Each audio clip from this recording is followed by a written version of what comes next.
Hello বন্ধুরা, তোমরা কেমন আছো? এখন আমি যাব নতুন বাবার আশ্রমে। আজ করলো নতুন বাবার তিরোধাম। তো চলো বন্ধুরা, এখন আমি নতুন বাবার আশ্রমে যাই, ওখান দিয়ে দেখা হচ্ছে। তো বন্ধুরা, এখন আমি নতুন বাবার আশ্রমে এসে পড়েছি। আর এখানে এত গরম যে আমি ঘামিয়ে যাচ্ছি। আর আমি ধূপকাঠি মোমবাতি দেখিয়েছি। আর এই যে বাবাকে এসব খাবার দেওয়া হয়েছে ভোগ হিসাবে।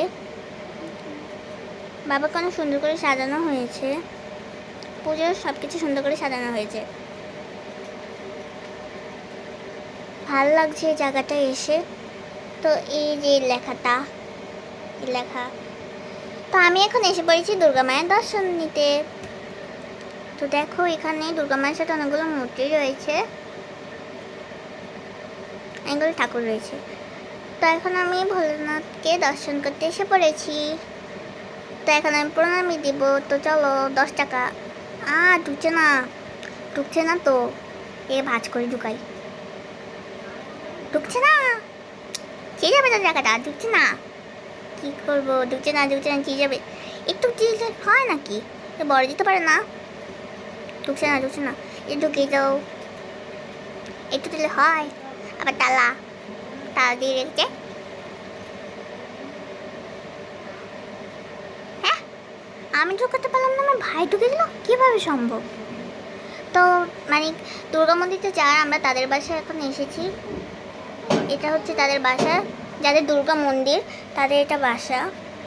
তো এখন আমরা তাদের ছাদে উঠবো। চলো আমরা এখন তাদের ছাদে উঠি।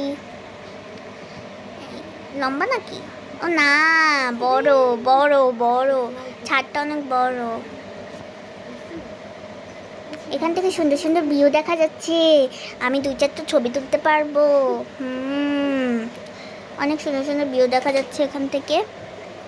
দেখি এখান থেকে নিচ কতটুক দূরত্ব। চলো দেখি এখান থেকে নিচ কতটুক দূরত্ব। এত দূরে আমি তো পড়ে যেতে পারি। ভূমিকম্প হয়, এটা যদি পড়ে যায় তখন কি হবে? হ্যাঁ, আর পাতা। তো চলো বন্ধু, এখন খেতে বসি।